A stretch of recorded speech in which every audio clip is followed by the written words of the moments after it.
Beshem Ha'af, Ben Firwa HaKodes, Ha Elohim Echad, di dalam nama Bapa dan Putra dan Roh Kudus Allah yang Esa. Amin. Shalom, selamat datang di Shema Live Class untuk kelas Filsafat Yahudi, lecture yang pertama. Selamat datang semuanya. Dan kita akan mempelajarinya dalam Filsafat Yahudi mengenai Adam human, atau Adam manusia. Bruhim habaim beshem Adonenu Yeshua Hamasyah. Selamat datang di dalam nama Tuhan kita Yesus Kristus. Kenapa kita perlu mempelajari Alkitab bahasa Ibrani dan juga filsafatnya? Nah, ada seorang filsuf yang hidup pada tahun 20 sebelum Masehi sampai 50 Masehi. Dia adalah filsuf dari Alexandria. Dia adalah Philo. Dia mengatakan bahwa Musa adalah filsuf terbesar sepanjang zaman. Dalam bukunya yang berjudul On the Life of Moses. Kalau filsafat Yunani itu dimulai dari seorang yang bernama Thales. Dia hidup pada sekitar tahun 620 sampai 546 sebelum Masehi.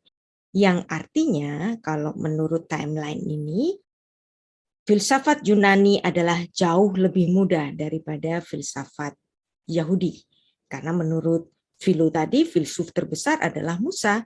Dan Musa itu hidup 15 abad sebelum Masehi. Nah, baru setelah Thales, muncul nama-nama filsuf besar dari Yunani yang lain. Misalnya Anaxagoras, Pythagoras, Zeno, Socrates, Plato, Aristoteles, dan lain-lain. Thales dan filsuf-filsuf Yunani yang lain pun masih lebih muda dibandingkan raja yang paling berhikmat, yaitu Salomo, raja ketiga Israel yang hidup pada sekitar abad 10 sebelum Masehi. Dia adalah raja yang diberi karunia hikmat yang luar biasa. Dan dia lebih tua daripada Thales, Socrates, Plato, Aristoteles. Ini juga menunjukkan bahwa filsafat Yahudi tentu saja lebih tua, kan? Nah, tetapi kalau kita melihat timeline ilmu filsafat yang ada di hampir semua buku-buku filsafat, menyatakan demikian bahwa filsafat itu dimulai dari seorang yang bernama Thales. Ini yang saya bilang, mereka unfair, mereka nggak fair kepada Alkitab. Alkitab dianggap sebagai buku iman, tetapi bukan buku filsafat. Supaya mereka dapat memulai ilmu filsafat itu dimulai dari filsafat Yunani. Tapi kalau demikian, kenapa ada Kongfutsche? Kenapa ada Siddhartha Gautama di sini? Seharusnya kalau Musa ditempatkan sebagai yang pertama jauh lebih tua. Salomo pun jauh lebih tua, Daud jauh lebih tua, kan? Dan semuanya itu adalah filsuf yang ada di Alkitab kita. Berarti timeline yang dilakukan oleh filsuf dunia dalam ilmu filsafat ini sebenarnya nggak fair.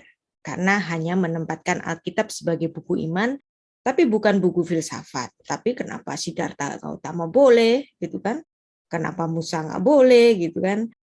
Dan kemudian disusul dengan filsuf-filsuf yang lain sampai postmodern sampai hari ini. Kembali kita ke Alkitab, bahwa Alkitab bukan sekedar buku iman, tetapi Alkitab adalah buku filsafat. Dan kita menggali bersama-sama, seperti moto dari dosen kita, Bapak Ruli Simorangkir, driven by a deeper why, menjadi murid Kristus yang driven by a deeper why. Kenapa sih begini, kenapa ada Selem dan Demut. Dan moto kita adalah Lo Habaishan Lamed. Seorang yang malu-malu, nggak berani bertanya, itu nggak dapat belajar, nggak bisa belajar. Velu Hakab dan Melamed. Seorang guru yang nggak sabaran, dia nggak bisa mengajar. Jadi selalu ada interaksi antara peserta kelas dan yang mengajarnya. Dan kita akan membuka laporan pertama pada Kejadian pasal 1. Kenapa saya katakan sebagai laporan yang pertama, Kejadian pasal 1? Kemudian ada laporan yang kedua, Kejadian pasal 2. Karena kalau nggak dikatakan demikian, orang itu banyak yang bingung, sesat, salah jalan. Dianggapnya Tuhan menciptakan dua Adam. Adam yang ada di Kejadian pasal 1 dan Adam yang ada di Kejadian pasal 2. Berarti ada dua Adam dong, gitu kan? Enggak sebenarnya ya, seperti juga yang ditulis dalam Kejadian pasal 9 dan pasal 10 dan pasal 11 ya. Itu nanti sebelum untuk membahas terjadinya perpecahan bahasa-bahasa, pada Kejadian pasal 10 itu sudah dirincikan.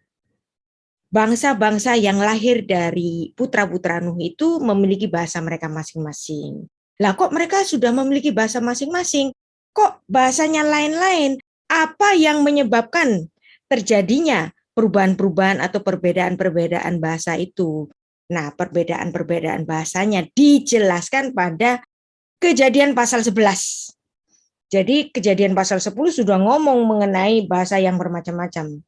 Tapi detail mengenai terjadinya perbedaan bahasa itu dijelaskan pada Kejadian pasal 11. Demikian juga Kejadian pasal 1 dan pasal 2. Kejadian pasal 1 adalah laporan pertama penciptaan yang menuliskan secara kronologis hari pertama, hari kedua, hari ketiga, hari keempat, kelima, dan keenam. Nah, itu adalah laporan pertama secara kronologis. Kemudian di Kejadian pasal 2 menitik beratkan apa yang terjadi pada hari ke-6. Bagaimana Tuhan itu menciptakan manusia itu dari debu yang dari tanah. Nah, detail ini dijelaskan di pasal kedua. Jadi Kejadian pasal 1 dan Kejadian pasal 2 itu bukannya bertentangan. Bukannya Tuhan menciptakan dua Adam, tetapi menciptakan satu Adam, yang satu secara kronologis, penciptaan alam semesta, yang kedua di pasal 2 adalah detail penciptaan diri Adam. Jadi jangan terlalu bingung kalau ada penafsiran-penafsiran yang aneh-aneh katanya ada dua Adam. Enggak, hanya satu Adam saja. Ketika alam semesta ini diciptakan, ada satu ilustrasi yang saya buat. Ini namanya juga ilustrasi. Ilustrasi itu adalah sesuatu hal yang memudahkan kita untuk mencerna suatu nalar, untuk memudahkan nalar kita. Ketika Allah menciptakan alam semesta, yang dimana Tuhan itu sudah ada, tentu saja yang menciptakan kan, malaikat sudah ada. Kalau malaikatnya sudah ada, sorga tempat Tuhan bertata itu ada apa? Belum ada. Sudah ada dong. Jadi malaikat sudah ada, sorga sudah ada, dan Tuhan barulah menciptakan alam semesta.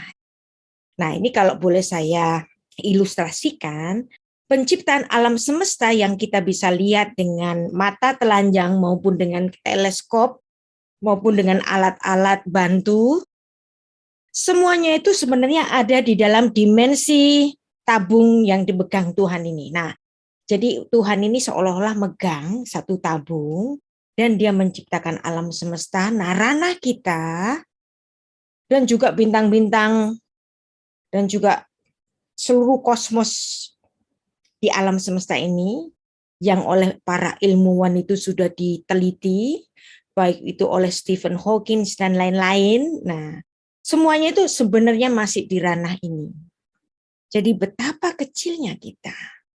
Malaikat sudah ada. Jadi dimensi langit dan bumi, cakrawala, matahari, planet-planet, dan bintang-bintang ini ada di dalam genggaman Allah. Jadi begitu kecilnya kita. Nah, waktu timeline kita itu ada di sini. 1 hari 24 jam itu ranahnya ada di sini. Kalau keluar dari sini itu dimensi waktu kekekalan yang nggak bisa diukur dengan ukuran jamnya manusia hari ini. Detail mengenai ini Anda bisa nanti membaca dalam laman Sarapan Pagi Biblika. Kalau kita melihat, kalau kita membaca ayat pertama dalam Alkitab kita, pada mulanya Allah menciptakan langit dan bumi. Sederhana kan? Bahasa Inggrisnya juga sederhana. In the beginning God created heaven and earth, ya kan? Nah, tapi kalau Anda membaca ini dalam bahasa Ibrani, ini menarik. Saya bisa mengupas ini 2 jam hanya untuk membahas satu ayat ini saja. Karena ayat ini bukan hanya mengetengahkan kata-kata atau kalimat, tetapi setiap gugusan aksara yang ada di sini itu memiliki maknanya sendiri-sendiri. Saya ambil satu huruf saja. Ada huruf bet di sini.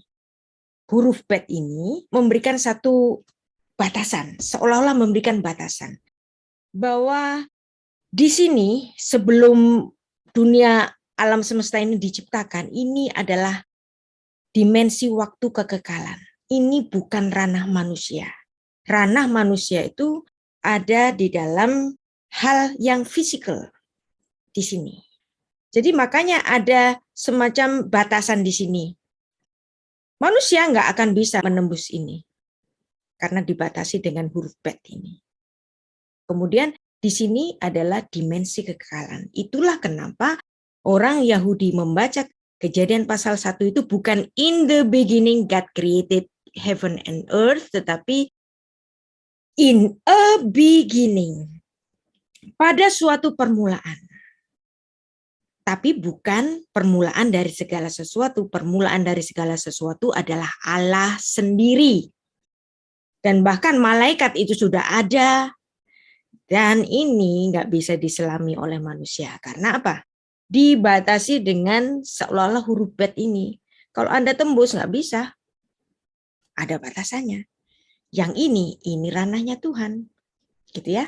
Atau ranahnya makhluk-makhluk sorgawi. Jadi ranah teos Allah tak terselami. Hal yang metafisik. Kemudian yang ke sana itu adalah kosmos alam semesta. Hal yang terselami secara fisik. Sepinter-pinternya manusia, Stephen Hawking, Einstein, itu semuanya itu ranahnya itu ke sana semua. Kalau ke sini itu ranahnya makhluk surgawi dan Allah Sang Pencipta. Begitu ya. Ada suatu gaya aliterasi yang indah. Selalu ada gayanya. Alkitab itu ada gaya sastra yang sangat menarik.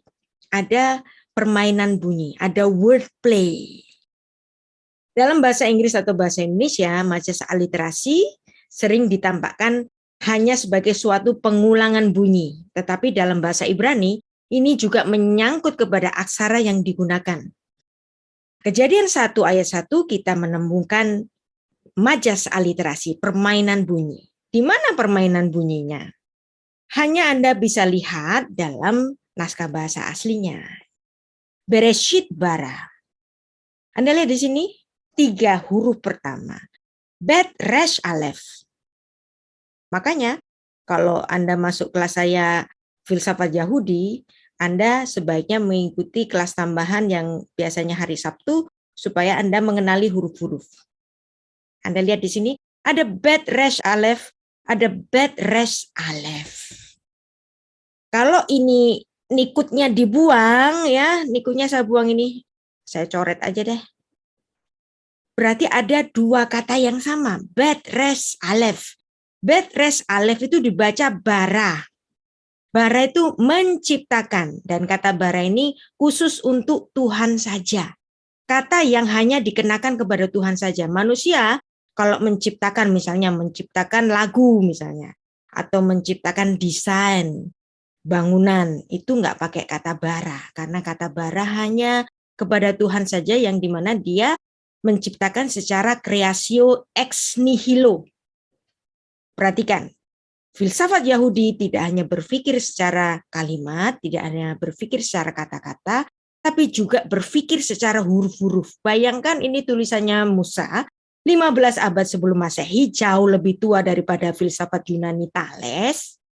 Dia sudah melakukan suatu gaya penulisan aliterasi yang luar biasa. Ini namanya kesusastraan. Tulisan yang indah, ada aliterasi, ada bet, resh, alef, bara. Bara, bara. Orang Yahudi kalau mengucapkan sesuatu kata 2 kali, itu artinya very, konfirmasi. Suatu konfirmasi. Bara, bara, penciptaan. sesungguhnya dilakukan oleh, nah, mana subjek awalnya? Subjek pertama dalam Kejadian 1 ayat 1 adalah Elohim. Elohim, Allah. Jadi siapakah yang menciptakan alam semesta ini? Sungguh betul-betul hanya Allah saja. Jadi Anda bisa bayangkan Kejadian pasal 1 di sini, secara majas aliterasi, Musa seolah-olah menceritakan kepada kita, Sang Pencipta itu nggak ada yang lain. Sang Pencipta itu hanya Elohim saja.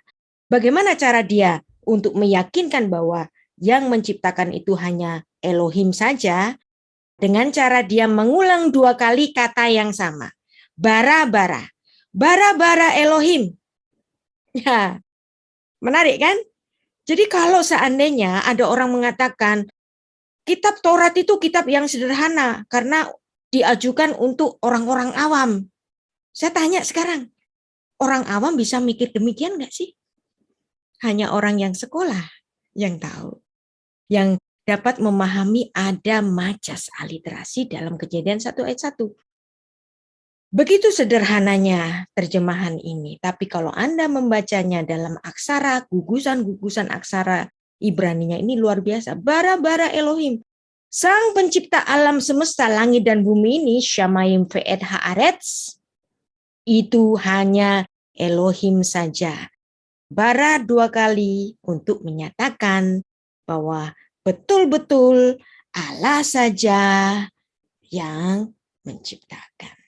Menarik kan? Nah, makanya membaca Alkitab bahasa Ibrani bukan soal membaca, tetapi soal berpikir. Soal berpikir secara filsafat. Dan filsafatnya sangat indah sekali. Dan jauh lebih tua daripada filsafat Yunani. Ada kalimat irregular dalam Kejadian 1 ayat 1. Bereshit, pada mulanya, bara, dia menciptakan, dia ini singular. Dia singular. Tapi kemudian ada Elohim, Elohim ini plural. Wow. Kalau saya menerjemahkan secara harfiah, pada mulanya dia menciptakan. Siapa yang menciptakan? Yang menciptakan adalah para Allah. Yang menciptakan adalah Allah-Allah. Tapi Allah-Allah itu diwujudkan dengan satu kata kerja maskulin singular. Di sini artinya ada kalimat irregular. Allah yang jamak menggunakan kata kerja singular. Wow. Nah, kalau Anda tanya, kira-kira di mana sih dasarnya Trinitas itu? Saya mengatakan Kejadian 1 ayat 1. Golongan Trinitas yang lain yang mempelajari Alkitab dalam filsafat barat itu mengatakan Kejadian 1 ayat 26. Enggak, saya bilang. Kejadian 1 ayat 26 adalah Allah berbicara dalam sidang ilahi. Tetapi kalau cari dasar Trinitas yang benar-benar nih, ada di Kejadian 1 ayat 1, Allah yang plural. Menggunakan kata kerja singular. Singular tapi plural. Plural tapi singular. 1 tapi 3. 3 tapi 1. Itulah nafas Trinitas yang ada di sini. Jadi kalau misalnya ada banyak Anda mendengar, hati-hati tuh sama Bu Rita, dia oneness gitu. Biasanya kalau orang ngatain saya oneness karena dia tidak mengerti atau tidak mengikuti secara cermat apa yang saya jelaskan. Kita nanti juga akan membahas tentang Trinitas itu. Jangan takut ya. Jadi kita bicara mengenai genealogi manusia. Toledot Adam. Ditulis dalam Kejadian pasal 1 dan Kejadian pasal 2. Kita langsung loncat pada hari yang ke-6. Hari yang ke-6 di mana Tuhan itu mengadakan sidang ilahi. Ada banyak, di YouTube juga banyak orang yang ngecam saya, yang mengatakan saya seorang oneness gara-gara saya menempatkan Kejadian 1 ayat 26 ini sebagai sidang ilahi. Wah, enggak benar tuh. Kejadian 1 ayat 26 harus Trinitas. Santai saja ya. Saya bukan menolak Trinitas. Kalau saya mau bicara tentang Trinitas, saya akan mengajukan Kejadian 1 ayat 1, tapi bukan Kejadian 1 ayat 26. Di sini adalah pembicaraan Allah dalam sidang ilahi. Berfirmanlah Allah. Vayomer Elohim. Vayomer Elohim. Kemudian Naaseh Adam. Baiklah kita menjadikan manusia. Kalau Anda sudah mempelajari sastra Ibrani, ini juga kalimatnya irregular banget, gitu kan? Vayomer. Nah, vayomer ini adalah kata kerja singular. Diucapkan oleh Allah yang plural. Ya, memang ada kata singular, ada kata plural. Dan kemudian ada kata kerja plural. Nah, ini verb singular, ini verb plural. Lucu nggak sih dalam satu kalimat ada verb singular, ada verb plural.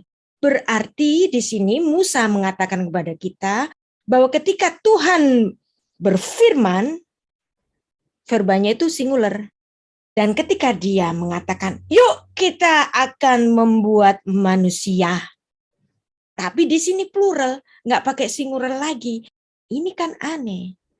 Makanya kalau membaca Alkitab lebih baik pakai 4 tahapan pardes. Pesyat dulu, baru remes. Kemudian baru deras, baru kemudian sot. Banyak orang mendikte bahwa Kejadian 1 ayat 26 ini harus Trinitas. Iya sih memang di sini ada Allah yang dimana Allah itu Bapa, Putra, dan Roh Kudus. Tapi Bapa, Putra, dan Roh Kudus Elohim ini bicara dalam sidang ilahi di hadapan para malaikat. Kenapa? Karena ada 2 kata kerja yang berbeda. Yaitu yang pertama adalah third singular maskulin. Dan kemudian ada kata kerja kedua yaitu first common plural kohortatif. Naaseh, baiklah kita, let us make, ya, let us make, baiklah kita menjadikan.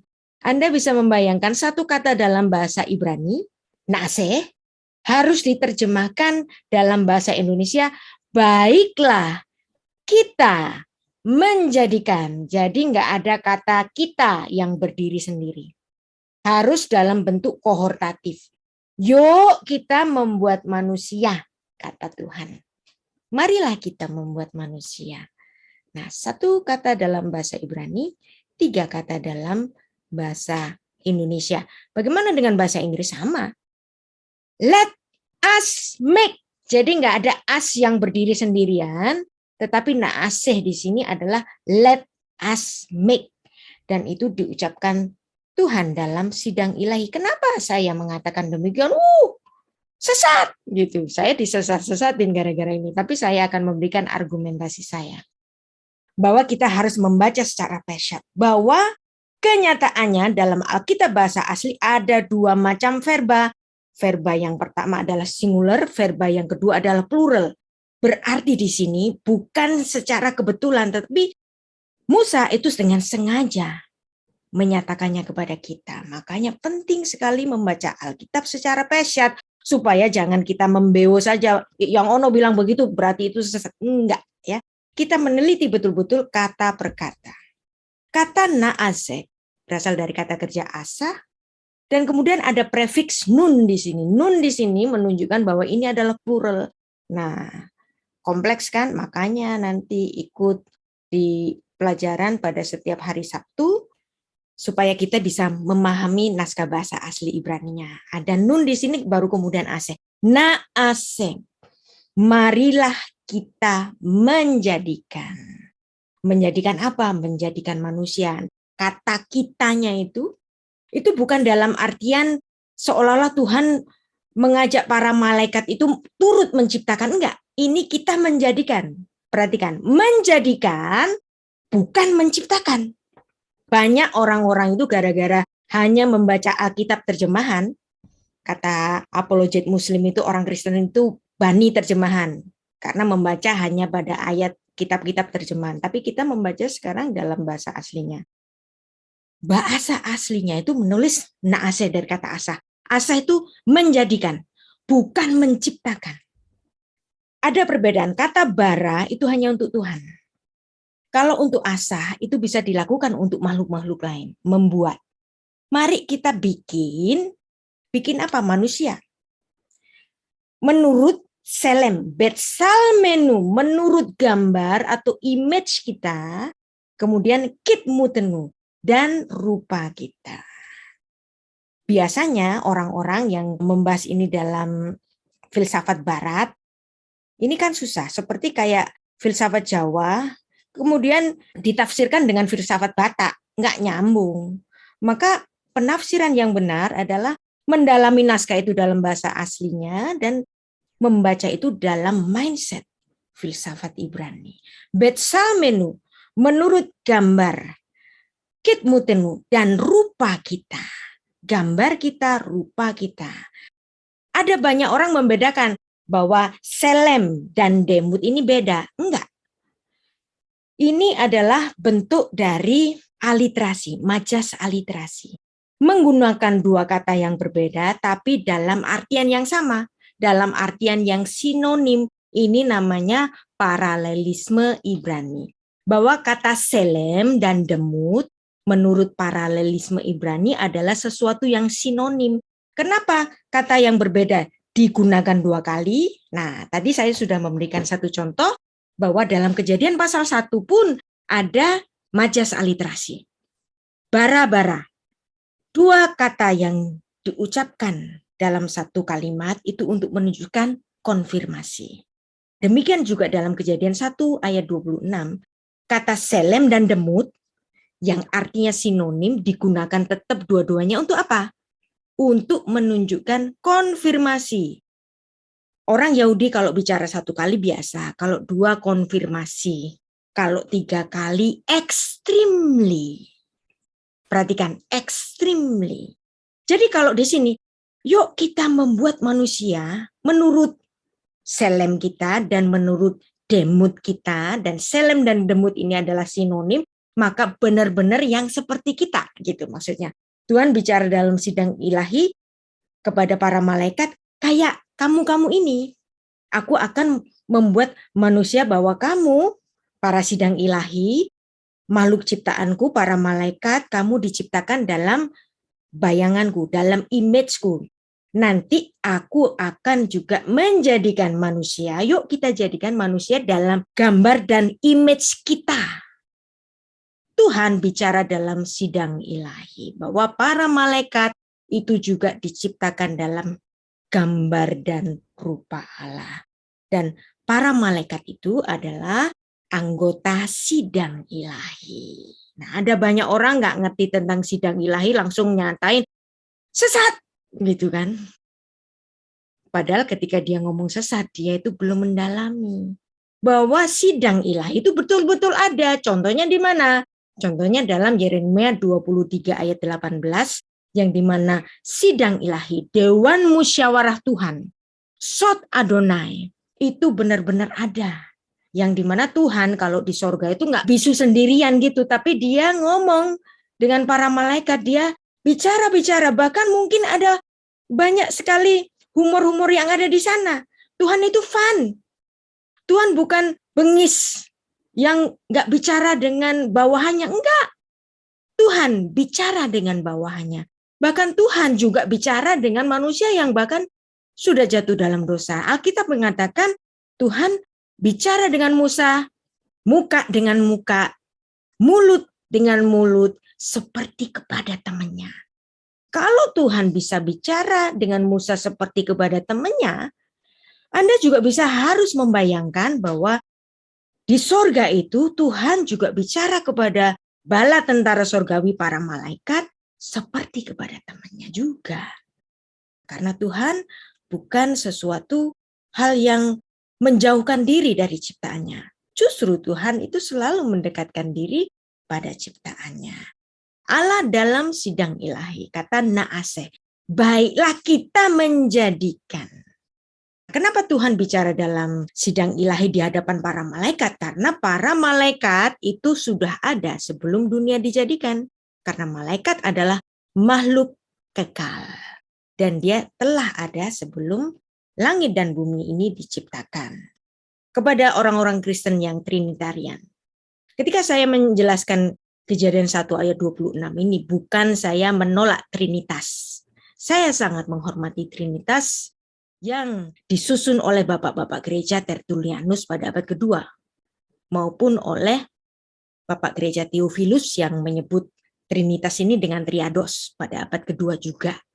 Tapi sebenarnya orang Kristen ini ada Trinitarianisme yang waras, ada yang Trinitarianisme yang akut. Kalau nggak sama Trinitasnya dengan dia, pokoknya kamu wanes, kamu sesat. Pokoknya kalau tafsirannya nggak sama, kamu bidat. Sikap-sikap semacam ini adalah warisan dari inkuisisi gereja pada zaman abad pertengahan.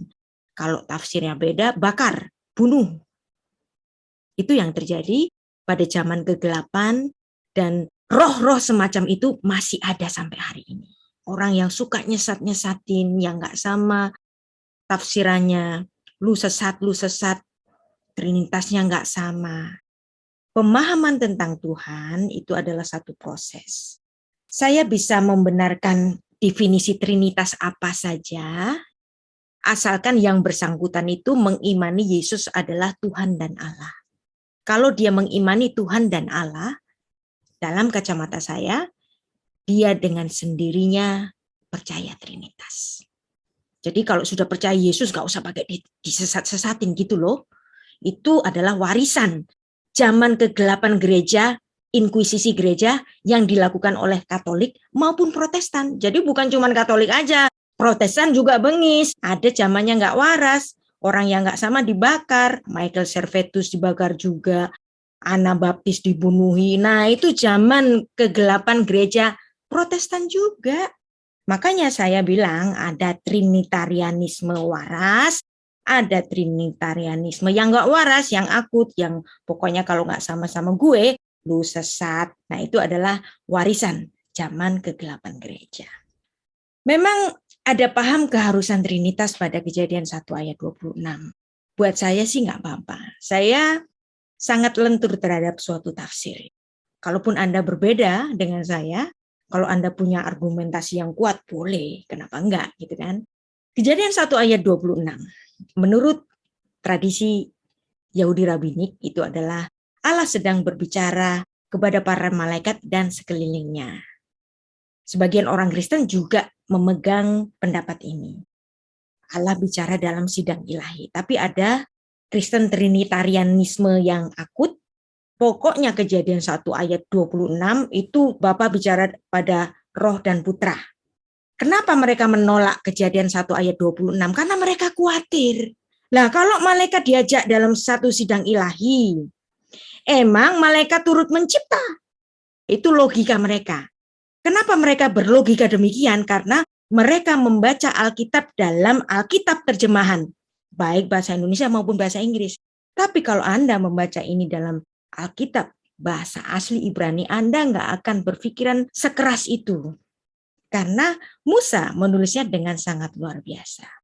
Sebagian orang Kristen juga merasa nggak mungkin ada sidang ilahi. Karena sebagian orang Kristen itu gagal paham. Menganggap para malaikat itu sekedar pesuruh. Tapi kalau menurut filsafat Yahudi, malaikat adalah anggota sidang ilahi. Seva Hasyamayim, mereka adalah bala tentara surga. Bukan cuma sekedar disuruh-suruh oleh Tuhan, enggak. Tetapi Tuhan juga kadang-kadang mengajak mereka berbicara dalam suatu sidang. Contohnya, gagal paham mereka itu berdasarkan ayat ini saja misalnya. Matius 18 ayat 10. Ingatlah jangan menganggap rendah seorang dari anak-anak kecil ini, karena aku berkata kepadamu ada malaikat mereka di sorga yang selalu memandang wajah Bapakku yang di sorga. Jadi mereka itu sebagai sekedar guardiannya manusia. Dianggap sekedar pesuruh sebagai guardiannya manusia. Kemudian dalam Wahyu ayat 7, ayat 10-12, itu menuliskan demikian. Dengan suara nyaring mereka berseru, keselamatan bagi Allah kami yang duduk di atas tahta dan bagi anak domba, dan semua malaikat berdiri mengelilingi tahta tua-tua itu, dan keempat makhluk itu mereka tersungkur di hadapan tahta itu dan menyembah Allah sambil berkata, amin, puji-pujian dan kemuliaan dan hikmat dan syukur dan hormat dan kekuasaan dan kemuliaan kekuatan bagi Allah kita sampai selama-lamanya, amin. Jadi pikirannya orang Kristen yang anggap malaikat itu cuma pesuruh, jadi malaikat cuma pesuruh, malaikat cuma menyanyi. Padahal enggak, malaikat adalah juga anggota sidang ilahi. Kenapa malaikat itu sudah ada terlebih dahulu, bahkan kejatuhannya sudah ada terlebih dahulu? Penciptaan malaikat kapan? Kita nggak tahu karena itu ada di dimensi kekekalan. Sebagian malaikat, ada satu malaikat yang jatuh dan kemudian menarik sepertiga dari malaikat itu untuk jatuh. Nah, itu yang disebut dengan iblis dan malaikat-malaikatnya. Kapan ini penciptaan dan kejatuhannya? Ada di dalam dimensi kekekalan. Sedangkan kita manusia ada dalam dimensi yang terbatas seperti ini.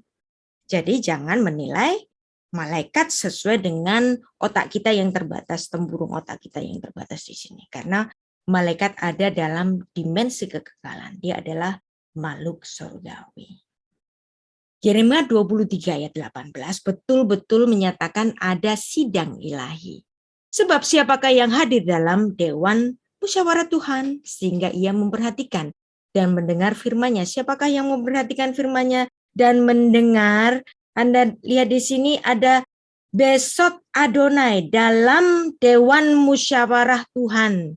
Kalau ada dewan musyawarah Tuhan, apakah Tuhan bisu di hadapan para anggotanya? Enggak kan? Pasti ada pembicaraan. Nah, siapakah yang bicara? Palabara tentara surgawi, dan dia adalah malaikat. Jadi disinilah kita tekankan kembali Kejadian 1 ayat 1 bahwa penciptaan bara, kata bara ini adalah kata khusus yang dikenakan kepada Elohim saja, bahwa sang pencipta satu-satunya adalah Elohim saja. Jadi jangan menyatakan bahwa kalau Kejadian 1 ayat 26 itu sidang ilahi berarti mereka diajak mencipta. Enggak ya, nanti itu dituliskan dijelaskan oleh Musa dalam Kejadian 1 ayat 27. Malaikat adalah anggota sidang ilahi dan Bene Ha Elohim, anak-anak Allah ini adalah para malaikat. Anda baca di sini Ayub 38 ayat 4-7. Di manakah engkau ketika aku meletakkan dasar bumi? Berarti di mana engkau ketika aku menciptakan bumi? Pada saat Allah menciptakan dasar bumi, kita loncat ke ayat 7, pada waktu bintang-bintang fajar bersorak-sorai bersama-sama, dan semua anak-anak Allah bersorak-sorai. Jadi ketika Tuhan menciptakan bumi, dasar bumi, malaikat surgawi bersorak-sorai, yang artinya betul-betul para malaikat ini telah ada sebelum alam semesta ini diciptakan. Jadi jangan hanya memandang bahwa malaikat itu sekedar pesuruh. Dia adalah anak-anak Allah. Dan dia adalah bala tentara surgawi, anggota sidang ilahi. Dan tahta Allah dikelilingi bala tentara surga. Allah berada di hadapan sidang ilahi. Ada juga percakapan dalam sidang ilahi ditulis dalam 1 Raja-Raja 22 ayat 19 ayat 23. Enggak saya baca ya, nanti Anda baca di rumah, materinya nanti saya taruh di web Small Life Class. Bahwa betul malaikat adalah anggota sidang ilahi dan mereka bisa bicara. Para malaikat itu seorang berkata begini dan yang lain berkata begitu. Artinya malaikat itu punya hak bicara dalam sidang ilahi. Ada sidang ilahi juga dalam pencobaan Ayub. Nanti Anda baca Ayub pasal 1 yang dimana ada percakapan di antara sidang ilahi dan para anggotanya termasuk Allah juga. Jadi Adonai Sefaot, Tuhan itu disebut sebagai Adonai Sefaot. Tuhan bala tentara surga, Tuhan yang memiliki bala tentara yang dimana kalau ada komandan, ada tentaranya. Masa komandan gak pernah bicara sama tentaranya? Itu nggak mungkin kan? Dan kerajaan Allah itu bukan demokrasi.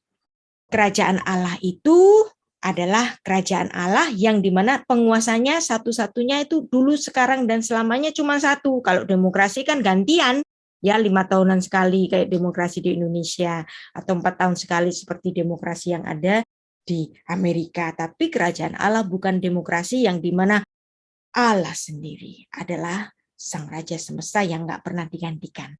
Nah, tentang sidang ilahi, bukan pinter-pinternya saya, dan juga bukan cuman dipegang oleh filsafat Yahudi. Buku-buku tafsir Kristen,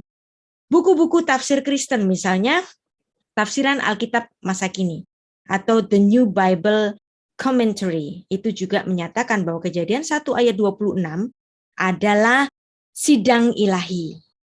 Dalam volume 1, halaman 82, nanti kalau Anda punya buku ini buku yang sangat umum sekali, pegangan dari para mahasiswa teologi, ada banyak di hampir semua toko-toko buku Kristen. Tafsiran Alkitab masa kini, toko buku Immanuel, Kalam Hidup. Tafsiran Alkitab masa kini menyatakan bahwa Sang Pencipta berfirman sebagai Raja Sorgawi di hadapan bala tentara Sorgawi. Pada Alkitab bagian lain, ungkapan ini tampil bahwa makhluk-makhluk, roh, malaikat-malaikat yang melayani hadir di dekatnya. Jadi itu bala tentara surgawi. Jadi sidang ilahi ada di dalam buku tafsiran Alkitab masa kini. Jadi ini bukan tafsiran Yohanes, bukan ya, bukan tafsiran Yahudi saja, bukan. Kristen juga ada. Kalau ada orang Trinitarian mengatakan Kejadian 1 ayat 26 itu bukan Trinitas, terus mereka menyesatkan lalu melabeli Yohanes, berarti dia nggak pernah baca buku ini. Ini adalah buku Kristen. Yang di sini, nah ini saya sengaja saya scan supaya Anda tahu bahwa saya nggak ngecap. Ini ada bukunya. Dan kemudian juga ada di dalam The Wycliffe. Ini juga buku yang biasa, ini pegangan orang Kristen awam juga, ada di setiap buku Kristen ya.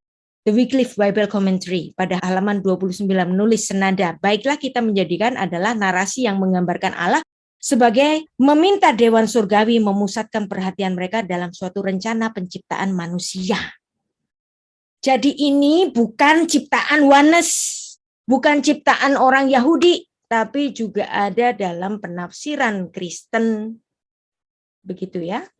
Jadi kalau disesat-sesatkan gara-gara Kejadian 1 ayat 26 itu sidang ilahi, ada buku Kristen juga yang mendasarinya.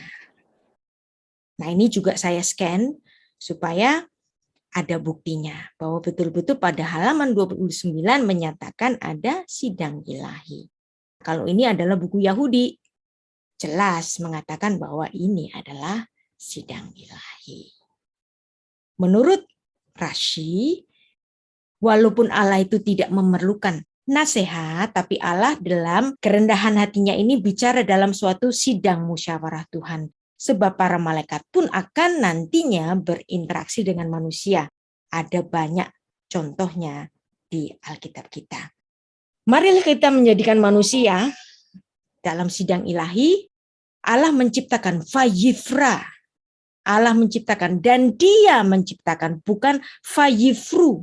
Nah ini untuk menjadikan konfirmasi bahwa ketika menciptakan manusia, menjadikan manusia memang dia bicara dalam sidang ilahi. Tetapi ketika menciptakan manusia, fayifra, dan dia menciptakan. Nggak pakai kata fayifru. Kalau fayifru itu dan mereka menciptakan. Jadi kenapa Tuhan itu meminta sidang ilahi? Karena Alkitab itu tidak ragu-ragu untuk mengajar dengan benar perilaku dan kerendahan hati Allah. Allah yang maha besar itu bisa berkonsultasi atau menerima izin atau pendapat dari hal yang lebih kecil. Contohnya Jokowi misalnya. Jokowi adalah seorang presiden yang memiliki kuasa yang tertinggi di negara ini. Tapi pun dalam keputusannya Jokowi menunjuk beberapa orang untuk menjadi penasehatnya. Misalnya DPA, Dewan Pertimbangan Agung, atau misalnya penasehat-penasehat yang lain yang dia tunjuk sebagai dewan, sebagai penasehat presidensial. Orang yang lebih tinggi itu bisa berkonsultasi dan menerima izin bahkan pendapat dari yang lebih kecil. Ini menunjukkan bahwa Allah kita adalah Allah yang rendah hati. Sekarang kita masuk pada Selem dan Demut yang dipersoalkan minggu yang lalu. Pada Betsalmenu Kitmutenu. Menurut gambar dan rupa kita. Gambar dan rupa kita ini bukan berbeda. Karena Betselem, Selem dan Demut ditulis dalam paralelisme Ibrani. Kedua kata tersebut mirip atau sinonim dan merupakan gaya penulisan paralelisme dalam sastra Ibrani. Jadi gambar dan rupa ini adalah sesuatu yang sinonim. Kenapa dikatakan dua kata? Untuk menunjukkan apa? Konfirmasi, tautologia, majas tautologia. Kalau diucapkan dua kali, berarti itu konfirmasi. Diciptakan dalam gambar dan rupa, paralelisme, Selem dan Demut, Betsalmenu, menurut gambar dan rupa kita. Benar-benar menurut kita loh.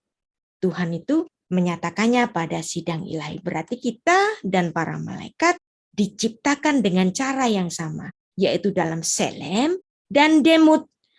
Betul-betul diciptakan sebagai similarity, kesamaan citra yang tidak merujuk kepada fisik, tapi merujuk kepada otoritas. Ini kalau Anda misalnya mengikuti pelajaran yang ada di Israel Bible Center, itu Profesor Eli Sorging Eisenberg, itu menyatakan bahwa Selem dan Demut adalah paralel. Adalah sesuatu yang paralel, sesuatu yang sinonim, yang koneksi, ada koneksitasnya, dan itu merupakan similarity untuk menunjukkan konfirmasi. Dalam citra bayangan Allah, Beselem Elohim. Selem artinya gambar atau image. Sel juga itu artinya shadow atau bayangan. Selem dan sel, dapatkah Anda menarik koneksitasnya? Kitab Kejadian menuliskan bahwa manusia diciptakan dalam Selem Elohim. Pada kitab Mazmur menuliskan bahwa manusia itu diciptakan hampir seperti Allah. Me'at me Elohim. Mazmur 8 ayat 6. Sehingga manusia itu memang diciptakan sebagaimana kemuliaan Allah. Manusia mencerminkan kemuliaan, keajaiban, dan kebesaran dari Sang Penciptanya. Kata Betselem Elohim ini dirupakan karena manusia itu sudah rusak di Taman Eden dan kemudian Tuhan itu mencoba merupakan kembali Betselem Elohim. Bahwa manusia itu dikembalikan fitrahnya, ya, keadaannya, jati dirinya. Bahwa dia diciptakan Betselem Elohim dalam citra bayangan Allah. Alkitab itu mencatat sejarah Eksodus Israel pada mula ibadah Israel pada tabernakel Allah, kemah suci Allah. Ada seorang yang bernama Bezalel, bahasa Ibraninya Betsaleel, artinya apa? Dalam bayangan Allah. Orang ini luar biasa karena dia adalah menjadi seorang pengrajin yang merupakan kehendak Tuhan untuk membangun kemah suci itu beserta barang-barangnya. Dia adalah seorang seniman yang diberi tugas dan tanggung jawab pada dekorasi tabernakel Musa. Dan itu ditulis dalam Keluaran 31 ayat 1-2, 1 Tawarik 2 ayat 20.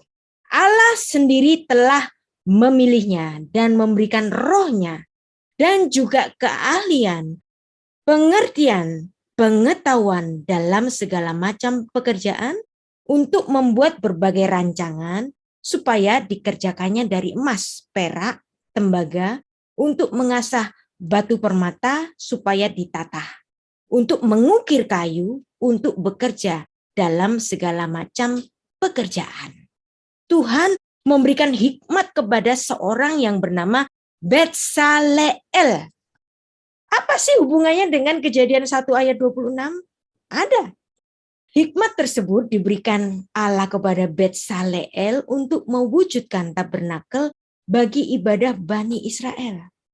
Bahan-bahan yang mahal yang digunakan oleh Betsaleel ini tersedia karena adanya sumbangan yang murah hati dari orang-orang yang secara sukarela memberikannya.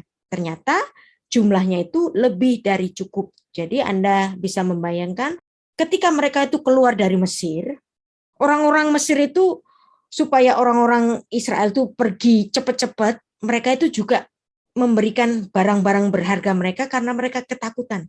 Karena anak-anak mereka yang sulung itu pada mati. Jadi mereka itu seperti memberikan, udah ini barangku kasih aja kepadamu. Udah bawa ini pergi sama kamu. Kamu harus keluar dari Mesir supaya jangan anak kami itu mati. Jadi Anda bisa bayangkan, orang-orang Israel keluar dari Mesir sambil membawa barang-barang berharga pemberian dari orang-orang Mesir itu. Dan barang-barang berharga kemudian itu dikumpulkan untuk kemudian ditatah kembali, dilebur kembali untuk menjadi barang-barang yang digunakan untuk kelengkapan tabernakel. Tabernakel adalah upaya Allah untuk mengembalikan hubungannya dengan manusia yang tercerai sejak di Taman Eden. Di Taman Eden itu ada kata cerai 2 kali. Kenapa dituliskan kata cerai 2 kali? Kata syalah dan kata garas. Dua-duanya artinya cerai. Dua-duanya sinonim artinya cerai. Digunakan betul-betul Allah mengusir, Allah menceraikan manusia. Kejadian 2 ayat 23 sampai 24. Dan kemudian setelah perceraiannya ini, Allah ingin mengadakan satu rekonsiliasi dengan pembangunan sebuah tabernakel, kemah suci, untuk suatu peringatan bahwa manusia itu diciptakan dalam selem Allah, diciptakan dalam citra Allah. Kata Betsaleel ini artinya in the shadow of God. Ini membuat bangsa Israel melalui tabernakel memungkinkan mereka mendekatkan dirinya kepada Allah Sang Pencipta. Ketika manusia beribadah kepada Allah Sang Pencipta langit dan bumi, maka mereka berjalan dalam naungan atau in the shadow, Betsalel dari Elohim. Mereka berdiri di dekatnya, di hadapannya. Dan dengan cara ini Tuhan memberikan hikmat kepada Betsaleel. Inilah cara mengembalikan makna yang semula bahwa manusia itu diciptakan dalam citra bayangan Allah. Betselem Elohim. Jadi ada hubungannya apa yang terjadi pada zaman Exodus dan pada penciptaan itu. Ada satu ayat yang indah ditulis dalam Mazmur 17 ayat 8. Betsel kenafecha tatsireni. Sembunyikanlah aku dalam naungan sayap. Kata sembunyikanlah ini, taruhlah aku dalam bayanganmu ya Tuhan. Taruh aku dalam selenmu. Jadi Mazmur 17 ayat 8 ini adalah upaya dari sang pemazmur untuk mengingatkan kepada Tuhan, Tuhan, aku ini telah Engkau ciptakan dalam selenmu, maka peliharalah aku seperti bayi mungil di depan matamu, di dalam naungan sayapmu. Nanti dalam Mikra Syabat kita akan belajar mengenai sidur untuk Betselem Elohim. Yang dimana ini adalah doa malam yang orang-orang Yahudi itu kembali mengingatkan diri mereka bahwa mereka diciptakan dalam citra Allah. Tidak kita baca malam ini, tapi nanti hari Sabtu ya. Kejadian 1 ayat 27. Nah, orang-orang Trinitarianisme akut tadi kan takut. Kejadian 1 ayat 26 itu kalau diartikan dalam sidang ilahi, terus kemudian, lah masa malaikat diajak untuk menciptakan? Nggak mungkin, ya emang nggak mungkin gitu kan. Makanya Musa menggunakan kata naaseh, asah, bukan kata bara. Dan kata bara itu baru digunakan pada ayat 27. Ini menarik sekali. Makanya penting membaca ayat dalam bahasa asli Ibrani. Supaya jangan salah tafsir gitu loh. Kejadian 1 ayat 27 hanya menggunakan kata selem tanpa demut. Ini menunjukkan bahwa kata selem dan demut adalah sinonim. Maka dalam Kejadian 1 ayat 27 hanya digunakan kata selem. Vayifra Elohim et ha'adam bet salmo bet selem Elohim bara oto zahar unekefa bara otam. Ini menarik sekali. Kalau Anda membaca dalam bahasa asli Ibrani, wow, Ini ada majas aliterasi, ada permainan bunyi, ada wordplay. Anda coba cari kata bara. Vayivra ada kata bara pertama. Kemudian ada kata bara kedua. Ada kata bara ketiga. Ada 3 kali kata bara. Tadi kalau orang Ibrani mengatakan 2 kali itu artinya konfirmasi. Kalau orang Ibrani menyatakan 3 kali itu artinya extremely. Memang dalam Kejadian 1 ayat 26 Tuhan bicara dalam sidang ilahi di hadapan para malaikat mengajak untuk menjadikan manusia dalam gambar dan rupa kita, rupanya kita bersama. Tetapi pada saat penciptaannya, Musa menggunakan kata bara, baranya ini semuanya singular. Singular, singular, singular, singular 3 kali. Ada kata bara 3 kali. Bara, bara, bara. Dan semuanya menggunakan kata singular. Yang artinya penciptaan manusia ini tidak melibatkan malaikat. Jadi jangan takut. Masa malaikat diajak mencipta? Enggak. Kejadian 1 ayat 27 dalam bahasa asli Ibrani memberikan konfirmasi extremely yang menciptakan hanya Elohim saja. Tanpa malaikat. Dan manusia sungguh-sungguh. Anda lihat di sini, selemnya diulang 2 kali. Selem, selem. Konfirmasi, betul-betul. Tuhan menciptakan manusia itu Bet Salmo di dalam citranya. Kemudian Bet Selem di dalam citranya. Elohim, Tuhan itu bara menciptakan. Nya ini siapa? Nya Adam. Nah, wow, di sini Adam. Nya ini singular, Adam. Kemudian baru dipecah. Setelah menciptakan Adam baru dipecah. Ini luar biasa. Bara oto. Tuhan menciptakannya, nya laki-laki. Nya laki-laki Adam. Kemudian baru dipecah. Zachar unekeva. Laki-laki dan perempuan. Zachar unekeva. Zachar unekeva, ini laki-laki dan ini perempuan. Yang ini oto tadi itu laki-laki, berarti memang yang diciptakan adalah Adam dulu. Setelah menciptakan Adam, baru kemudian dipecah. Zachar unekeva. Anda bisa membayangkan, ini persis seperti nanti yang Tuhan ciptakan dalam Kejadian pasal 2. Dan itu detailnya dituliskan dalam Kejadian pasal 2. Adam dulu diciptakan, baru nanti dipecah. Bahwa dari sisi Adam akan diciptakan istrinya. Zachar unekeva. Bara otam. Diciptakanlah mereka. Anda lihat. Diciptakannya dia siapa yang pertama? Adam. Setelah dipecah, laki-laki dan perempuan, bara otam. Diciptakannya mereka. Jadi timeline-nya persis nanti seperti yang akan diperinci oleh Musa pada Kejadian pasal 2. Laporan kedua penciptaan. Kalau di Kejadian 1 ayat 27 menggunakan kata selem saja, dan selemnya diulangi 2 kali, ini menarik. Dalam Kejadian 5 ayat 1, enggak menggunakan kata selem, tapi menggunakan demut saja.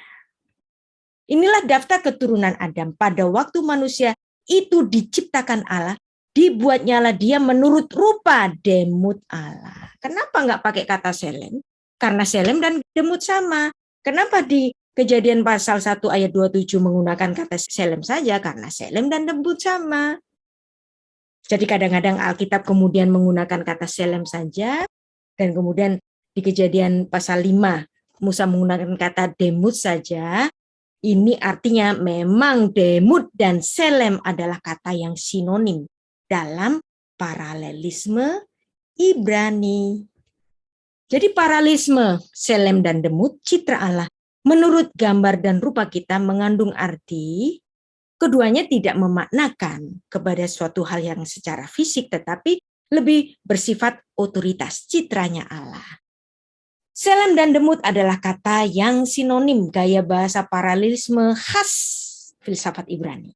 Keduanya menunjukkan konfirmasi bahwa manusia diciptakan benar-benar dalam citra Allah, majas tautologi. Allah berpribadi, malaikat berpribadi, manusia berpribadi karena memiliki roh, maka manusia juga merupakan satu person, berarti satu oknum, dan oknum itu mempunyai keunikannya sendiri.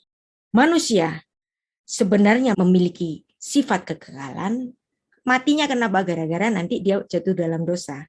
Manusia memiliki eksistensi yang tidak berhenti pada keberadaannya, dan manusia memiliki kesadarannya tentang keberadaannya diri sendiri.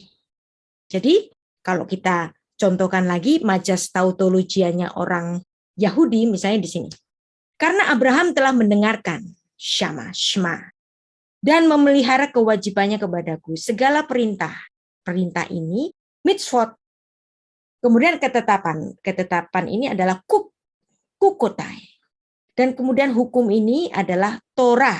Nah, mitzvot, kuk, dan Torah, 3 kata ini adalah sinonim. Tapi kenapa 3 kata ini digunakan oleh Musa untuk menunjukkan karakter Abraham? Artinya di sini Musa secara extremely, 1 kali biasa, 2 kali konfirmasi, 3 kali extremely. Abraham betul-betul secara extremely menuruti segala perintah, ketetapan, dan hukum-hukum Allah. Dan inilah kenapa Abraham disebut sebagai bapak orang beriman. Karena Musa secara extremely menyatakan bahwa Abraham itu taat, Abraham itu mendengar, Abraham memiliki respon, Abraham memiliki responsibility untuk menuruti perintah, ketetapan, dan hukum. Perintah, ketetapan, dan hukum itu mitzvot, kuk, dan Torah, yang 3 kata ini adalah sinonim dan dikenakan kepada Abraham. Itulah sebabnya Abraham disebut bapak orang beriman. Jadi kalau ada kata-kata yang berbeda dalam makna sinonim, itu maksudnya majas tautologia untuk menunjukkan konfirmasi ataupun suatu extremely dari konfirmasi itu. Nah, saya sudahi sampai di sini. Kita bisa bertanya jawab. Shalom, Bu. Kebetulan Ibu membahas masalah penciptaan. Saya guru, Bu. Ya, kebetulan fisika begitu. Nah, untuk menjelaskan tentang ilmu pengetahuan dengan Alkitab soal penciptaan ini. Nah, jadi begini, kan kita punya satu asumsi atau dalil begitu.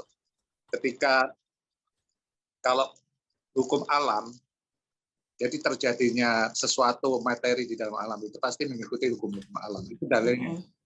Ya, oke. Nah, jadi ketika misalnya kejadian masa lalu, jadilah terang. Nah, kalau itu diterangkan, nanti Ibu terang kepada saya misalnya, jadilah terang itu apa? Apakah itu teori Big Bang? Dan materi itu diawali dengan terang itu saja. Jadi Tuhan tidak menciptakan emas, jadilah besi, jadilah. Karena memang besi, emas, semua itu terjadi hanya dalam materi. Karena sebetulnya, kalau kita waktu belajar dulu kan sebetulnya ada 3 materi, tapi sebetulnya ada 4, Bu. Saya tanya, apakah terang itu materi? Enggak. Maksudnya justru penciptaan dia asal dari situ. Okay. Karena begini, jadi maksud saya, ketika Tuhan menciptakan itu, menciptakan dengan hukumnya juga. Jadi hukum itulah yang akan menciptakan materi. Jadi misalnya, begitu, jadilah terang, lalu kalau misalnya kan dulu, kalau materi itu kan ada plasma, Bu. Jadi begitu panas, dari satu subpartikel menjadi kemudian hidrogen, sebelum jadi hidrogen, ada elektron. Oke. Saya paham maksud Anda. Saya paham ya. Baik, saya jelaskan. Ada sesuatu yang biasanya sering disalahartikan. Jadilah terang, ya. Maka terang itu jadi. Kejadian 1 ayat 3. Berfirmanlah Allah, jadilah terang, lalu terang itu jadi. Nah, bahasa Inggrisnya itu kalau bahasa Indonesia ini seolah-olah Tuhan memang membuat terang itu. Nah, bahasa Inggrisnya lumayan sih, ya. And God said, let there be the light, and there was light. Tapi kalau Anda membaca ini dalam bahasa asli Ibrani, itu mengatakan demikian.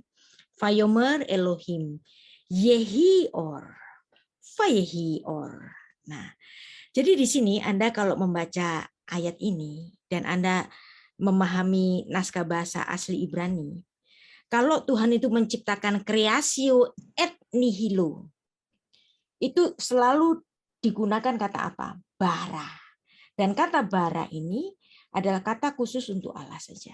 Tapi dalam Kejadian 1 ayat 3, Tuhan itu berfirman, Yehior, fayehior. Ada baranya enggak sih? Enggak. Yang artinya, terang itu bukan diciptakan. Nah, kata Yehi, ini kalau Anda belajar sastra Ibrani, dia adalah kata yang dalam bentuk jasif. Seperti mengundang.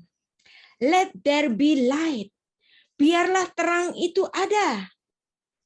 Yang artinya terang itu sudah ada. Karena terang adalah atribut Allah. Jadi Kejadian 1 ayat 3 ini, Tuhan memanggil terang.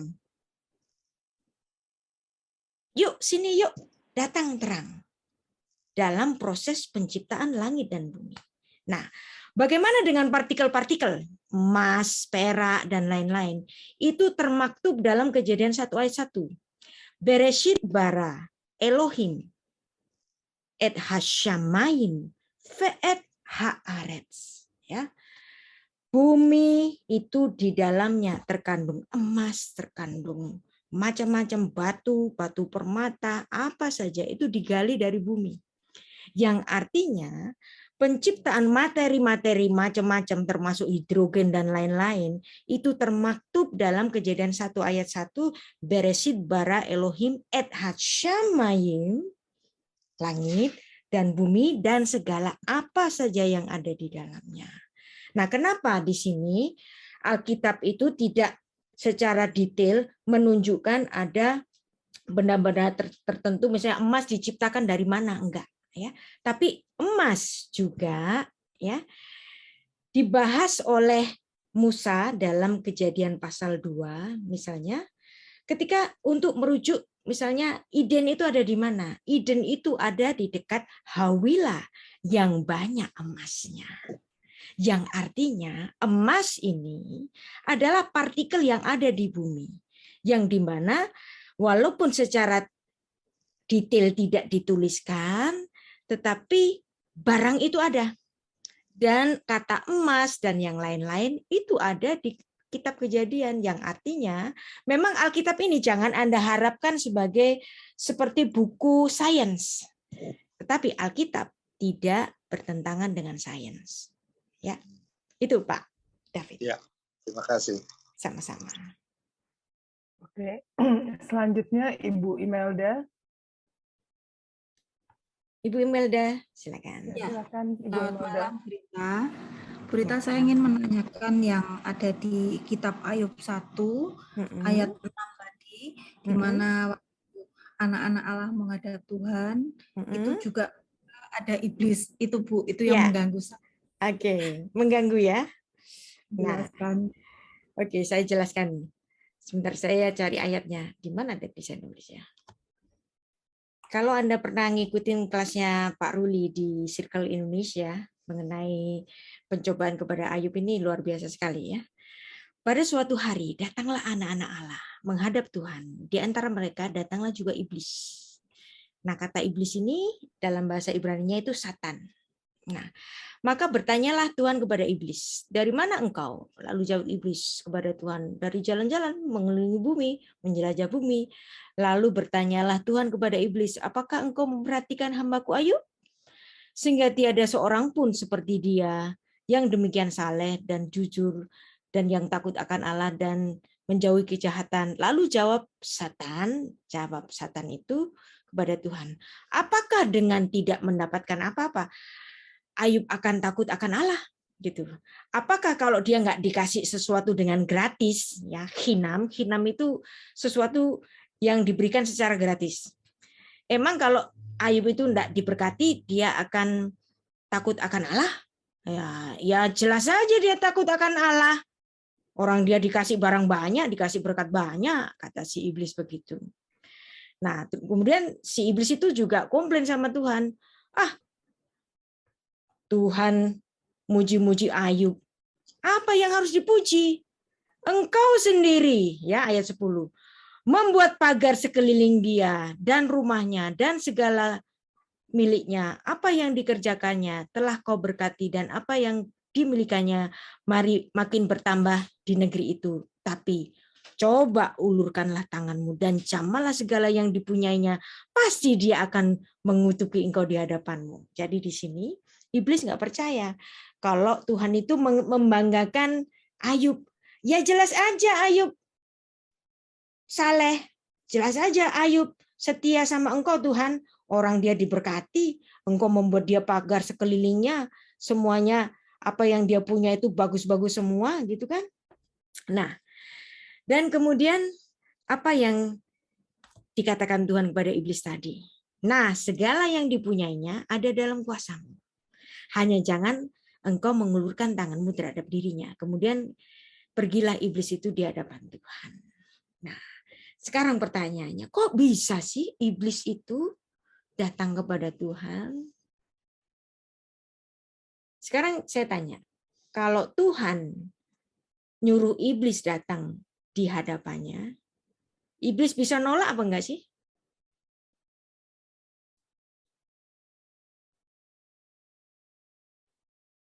Ibu Imelda? Nggak bisa menolak. Nggak bisa, karena iblis pun ada di dalam kuasa Tuhan. Nah, kenapa ada perbincangan ini? Nah, karena iblis pun ada dalam kuasa Tuhan. Nah, jadi kadang-kadang apa yang cobaan-cobaan yang dilakukan oleh manusia, yang diterima oleh manusia, ya, itu ada di dalam izin Allah. Untuk apa? Untuk melihat kadar kesetiaan manusia itu pada Tuhan. Siapa yang digunakan sebagai alat untuk mencobanya itu? Iblis. Kenapa kok Tuhan bisa, oke, semua ada di dalam kuasamu, tapi ingat ya, nyawanya bukan di dalam kuasamu, tapi di dalam kuasaku. Yuk kita buktikan kesetiaan Ayub. Ternyata setelah semuanya hilang dari Ayub, toh Ayub juga nggak ngutukin Tuhan. Terus kemudian Tuhan boleh bangga lagi, tuh kan, udah jadi miskin, udah penyakitan, dia tetap tidak mengutuki aku. Itu Ayub, keren. Nah, semacam itu. Jadi kalau Tuhan yang nyuruh iblis datang, ya bisa. Nah, pembahasan ini secara lebih lanjut bisa dalam artian bahwa yang dimaksud Satan itu bukan iblis mungkin, tapi sebagai adversary. Jadi malaikat Tuhan sendiri yang dalam posisi adversary. Nah, itu penafsiran yang lain. Bahwa kalau Anda misalnya memperhatikan dalam suatu sidang, itu selalu ada jaksa penuntut, ada satu pengacara. Nah, pengacara ini membela yang si terdakwa ini. Dan kemudian si jaksa penuntut ini mengajukan tuduhan atau tuntutan.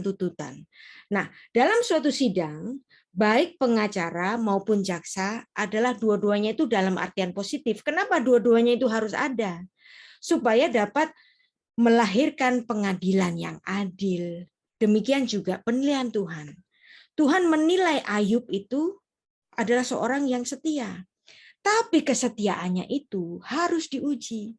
Nah, ketika kesetiaannya itu diuji, siapa pengujinya? Harus ada adversary, harus ada jaksa penuntut untuk membuktikan bahwa Ayub itu benar-benar setia.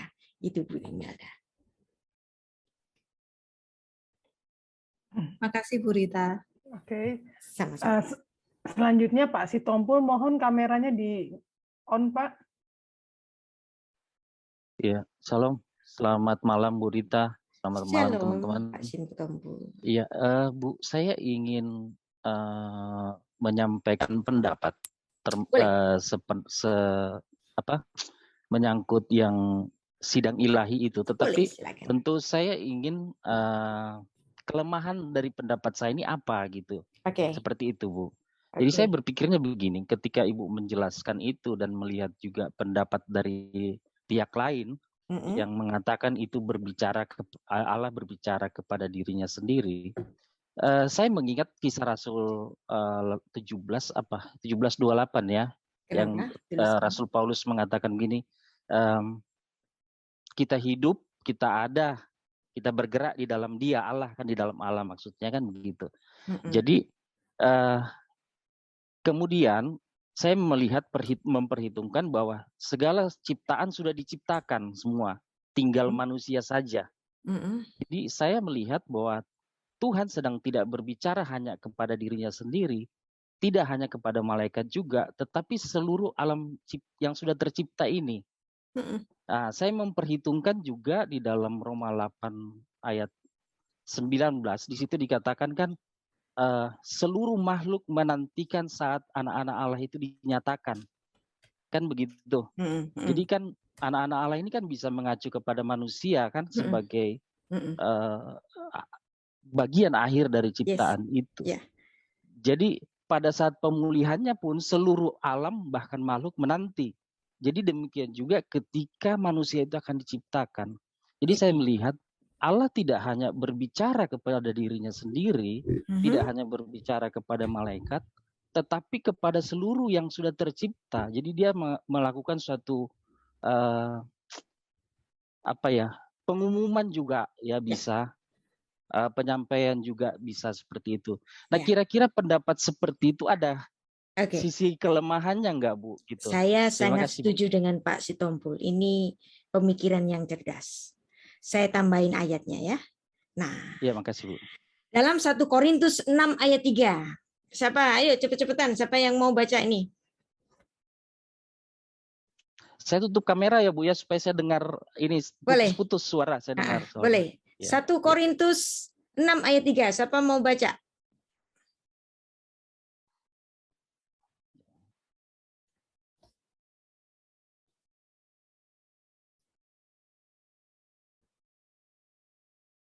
Siapa mau baca? 1 Korintus 6 ayat 3. Ayat ini keren banget. Cocok dengan pemikiran Pak Sitompul tadi. Ya, saya baca ya Bu. Beginilah firman Tuhan. Ayat 3, tidak tahukah kamu bahwa kita akan menghakimi malaikat-malaikat? Jadi apalagi perkara-perkara biasa dalam hidup kita sehari-hari. Ya. Jadi sidang ilahi pada nanti kesudahannya ketika kita sudah dipulihkan, kita ada di langit baru dan bumi yang baru. Apa yang akan kita lakukan? Kita juga menjadi anggota Dewan Sidang Ilahi.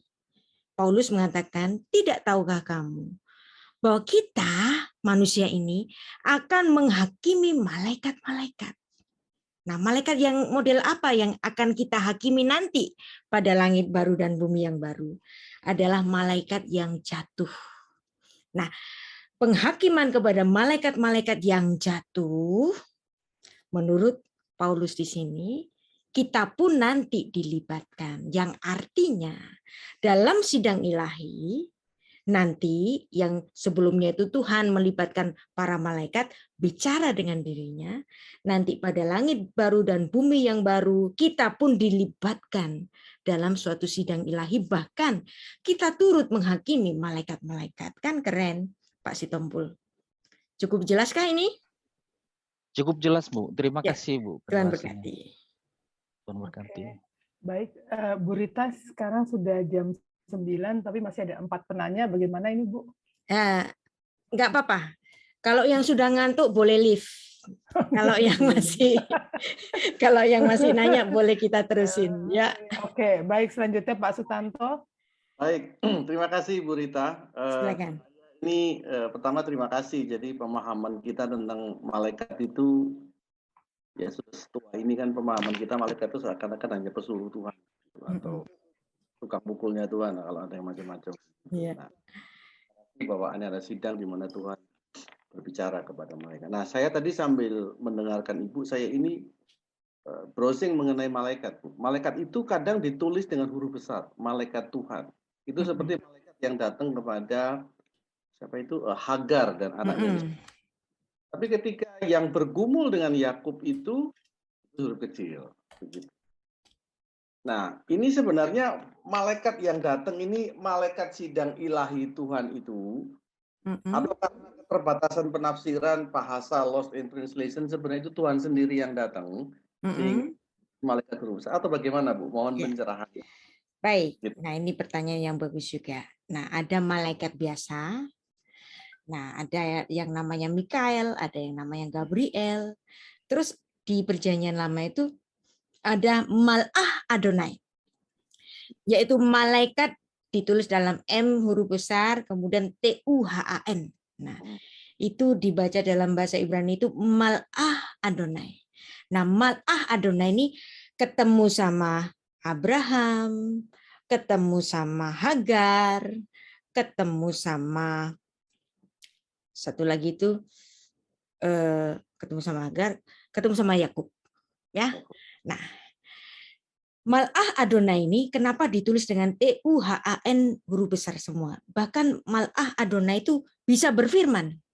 Nah, menurut teologi, ilmu teologi, Mal'ah Adonai itu adalah teofani Allah. Jadi penampakan Allah pada Perjanjian Lama dalam wujud malaikat. Jadi Tuhan itu nggak bisa dilihat dalam wujud aslinya, tapi dalam wujud malaikat dia dapat menyatakan dirinya kepada Tuhan. Nah, kepada manusia ciptaannya. Jadi Mal'ah Adonai, maka Mal'ah Adonai ini yang ketemu sama Abraham ketika Abraham itu hendak membunuh anaknya Ishak. Nah, itu kan Mal'ah Adonai. Nah, itu adalah teofani Allah.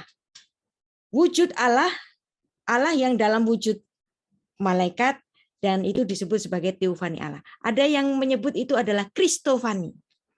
Kristofani. Jadi perwujudan Kristus dalam Perjanjian Lama. Ini menarik sekali.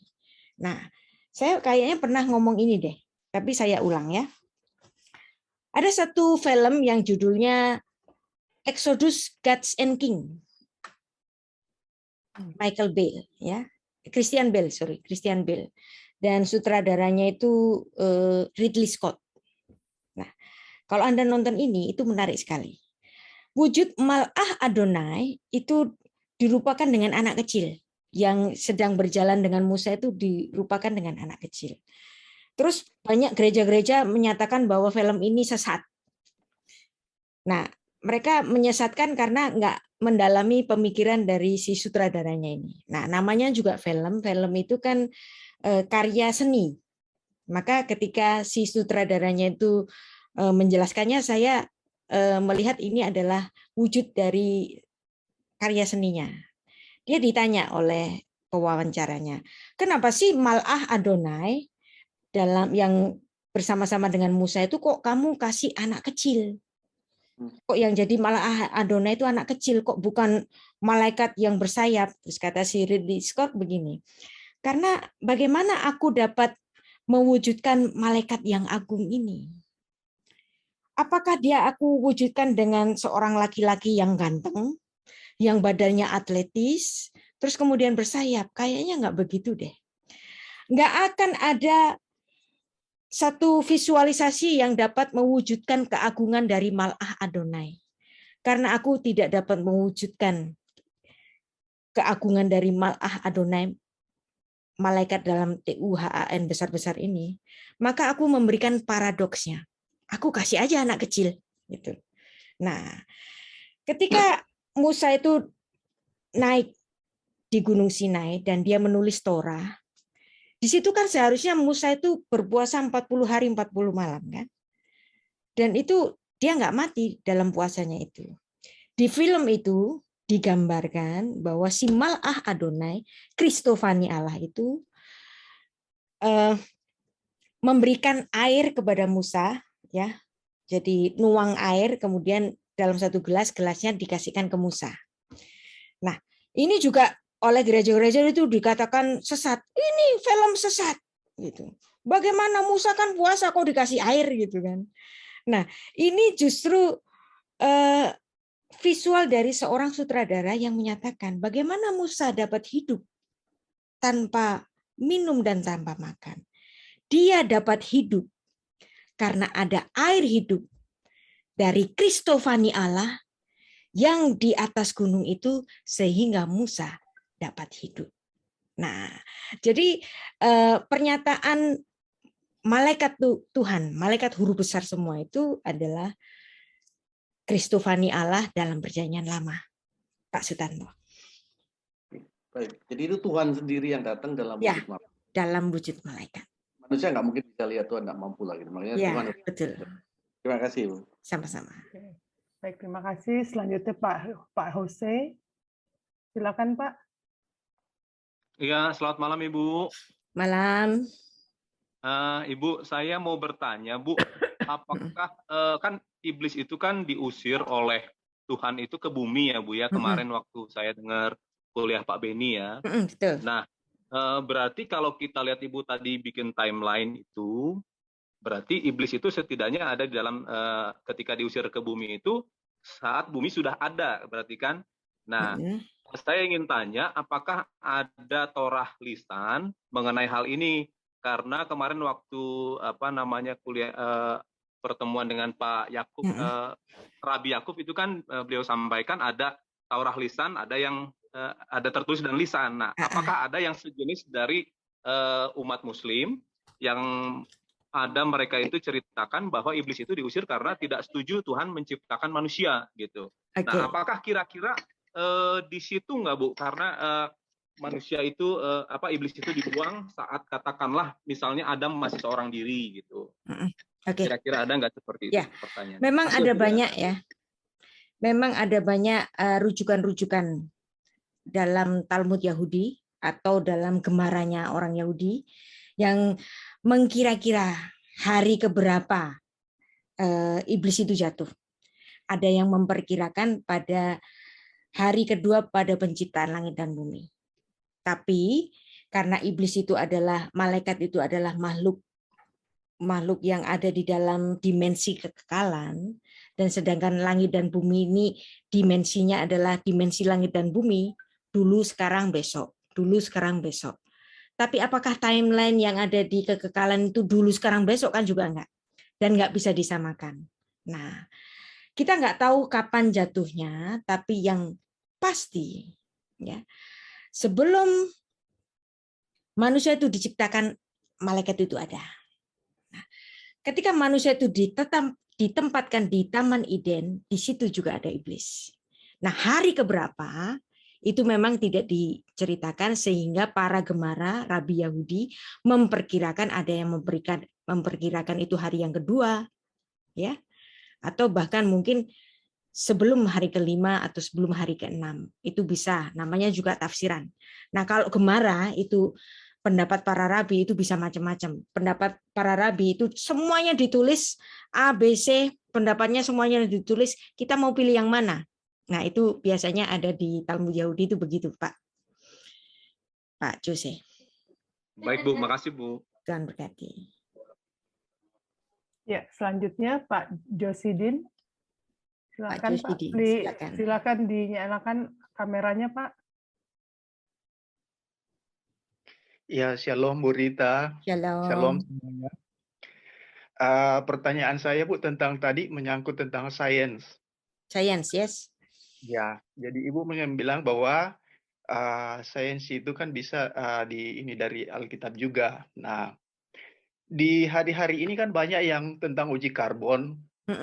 Itu kan memperkirakan ada yang ribuan tahun, ada yang jutaan tahun. Sementara kalau kita mau lihat dari catatan Alkitab, itu kan mungkin diperkirakan belum sampai 5.000 kali ya, Bu? Iya. Nah, karena saya coba catat-catat juga, dari Adam sampai ke Abraham itu kan cuma 1.900 sekian. Oke. Nah, pertanyaan saya adalah, berarti apakah ini sains ini yang keliru, ataukah tidak tercatat di Alkitab, ataukah apakah yang hari yang jadilah petang, jadilah pagi di dalam kitab Kejadian itu yang dibahas di situ, seperti yang Ibu jelaskan di hari Sabtu kemarin. Bahwa itu 1.000 yang tak terbatas.